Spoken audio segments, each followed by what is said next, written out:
Assalamualaikum warahmatullahi wabarakatuh. Kami dari kelompok 5 Sosiolinguistik di sini akan memaparkan materi mengenai jenis bahasa. Baik, langsung saja kita ke pembahasan yang pertama, yaitu jenis bahasa menurut para ahli. Yang pertama ada tarigan. Menurut tarigan, bahasa merupakan suatu sistem yang sistematis dan mungkin juga generatif. Dan bahasa juga dapat diartikan sebagai lambang-lambang makna suka ataupun simbol arbiter. Menurut tarigan ini, bahasa itu sistem yang sistematis, yang dimana sistem berarti susunan teratur berpola yang membentuk suatu keseluruhan yang bermakna ataupun berfungsi. Dan kata arbiter di sini bisa diartikan sewenang-wenang, berubah-ubah ataupun tidak tetap. Yang dimaksud dengan istilah arbiter itu adalah tidak adanya hubungan wajib antara lambang bahasa. Selanjutnya yang kedua ada Goris Kiraf. Kemudian pengertian bahasa menurut Goris Kiraf yaitu alat komunikasi antara satu anggota masyarakat dengan menggunakan simbol bunyi yang dihasilkan dari alat ucap manusia.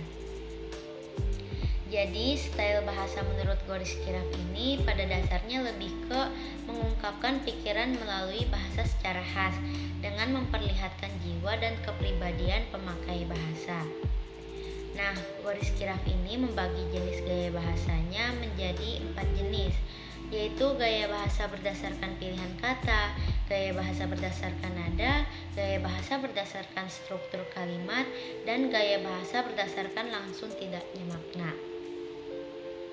Selanjutnya yang ketiga ada menurut Syamsuddin, mengartikan bahwasannya bahasa sebagai sebuah tanda yang jelas dari sebuah kepribadian baik ataupun buruk, sebagai tanda dari keluarga dan dari kemanusiaan.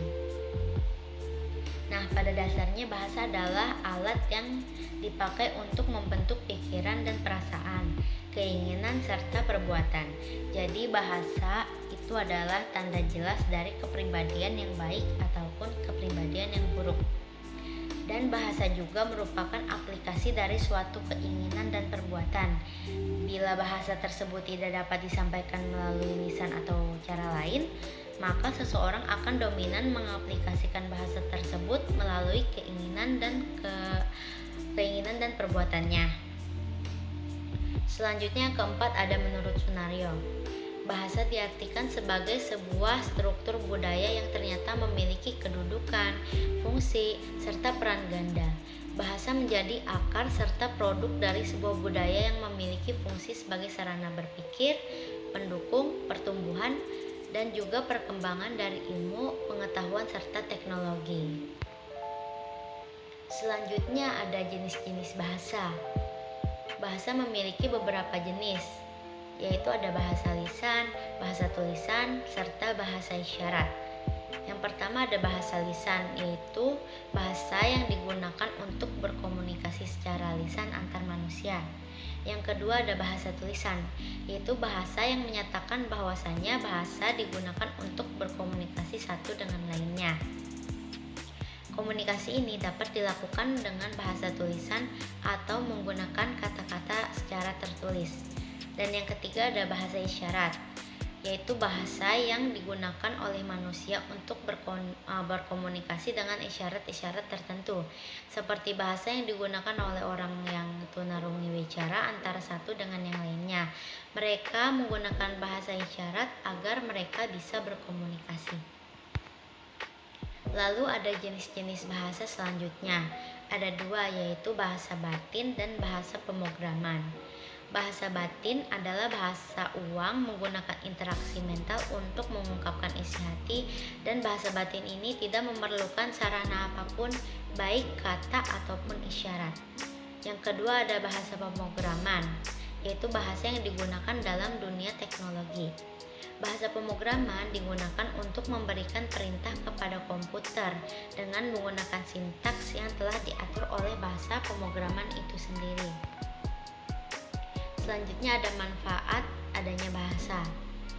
Bahasa sudah menunjukkan adanya manfaat dari pengertiannya sendiri. Bahasa dijadikan sebagai sebuah alat berkomunikasi antara satu orang dengan yang lainnya, antara manusia satu dengan manusia lain. Adapun fungsi bahasa merupakan sebagai alat komunikasi yang amat penting bagi manusia untuk berinteraksi dengan manusia lainnya. Komunikasi berarti mengirimkan sebuah pesan kepada orang lain supaya dimaknai dan diinterpretasi sehingga bisa mendapatkan feedback atau timbal balik atas pesan yang telah disampaikan. Lalu ada contoh bahasa. Pengertian bahasa juga mengisyaratkan bahwa bahasa berfungsi sebagai alat untuk berkomunikasi antar manusia satu dengan manusia lainnya. Bahasa juga sangatlah beragam. Contohnya adalah bahasa Melayu yang digunakan oleh orang-orang di daerah Melayu. Untuk apa? Yaitu untuk berkomunikasi dengan sesama. Kemudian ada pula bahasa Jawa yang digunakan untuk berkomunikasi antar orang-orang Jawa. Dan baik, mungkin hanya itu saja pemaparan dari kelompok kami. Semoga bermanfaat untuk kalian semua. Kurang lebihnya mohon dimaafkan. Sekian dari kelompok kami. Wassalamualaikum